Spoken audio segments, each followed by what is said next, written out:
کیا آپ جانتے ہیں کہ جمعے والے دن ایک ایسی نماز پڑھی جاتی ہے جو انسان کے صغیرہ اور کبیرہ گناہوں کی بخشش کروا دیتی ہے، اور ایک ایسا عمل کیا جاتا ہے جو ایک جمعے سے دوسرے جمعے تک انسان کی پیشانی پر نور چمکا دیتا ہے اور انسان کے گناہوں میں نور لکھوا دیتا ہے؟ تو آئیے سنتے ہیں۔ نماز تسبیح بہت فضیلت والی نماز ہے۔ حدیث میں آتا ہے کہ حضرت محمد مصطفیٰ صلی اللہ علیہ وآلہ وسلم نے اپنے چچا حضرت عباس رضی اللہ تعالیٰ عنہ کو یہ نماز سکھائی اور فرمایا کہ اگر ممکن ہو تو ہر دن، ورنہ ہر جمعے کو بہت ضروری، ورنہ ہر مہینے یا سال میں ایک دفعہ ضرور پڑھو۔ اس نماز کی برکت سے چھوٹے بڑے گناہ معاف ہو جاتے ہیں اور اللہ تعالیٰ کی رحمت برستی ہے۔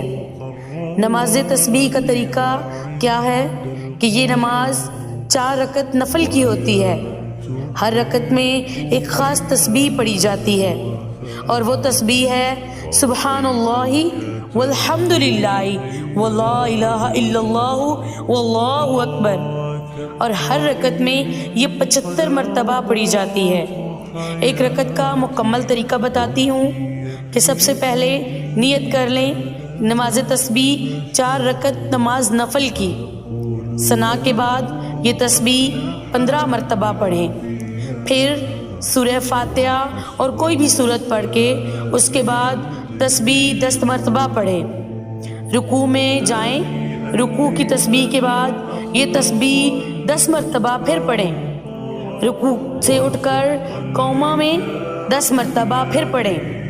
پہلے سجدے میں 10 مرتبہ پڑھیں، سجدے سے اٹھ کر جلسہ میں 10 مرتبہ پڑھیں، دوسرے سجدے میں پھر 10 دفعہ پڑھیں۔ اس طرح ایک رکعت میں 75 تسبیح مکمل ہو جاتی ہے۔ اس طرح 4 رکعت میں کل 300 مرتبہ یہ تسبیح پڑھی جاتی ہے۔ جمعے کے دن پڑھنا بہت ہی اجر کا ثواب ہے، بہت ہی اچھا ہے، اور رمضان میں تو ہر نیکی کا اجر دگنا ہو جاتا ہے۔ لیکن یہ کسی بھی دن پڑھ سکتے ہیں، اپنے اکیلے میں پڑھ سکتے ہیں، آواز آہستہ میں پڑھ سکتے ہیں، اور اگر کہیں بھول جائیں تو آخر میں پوری کر سکتے ہیں۔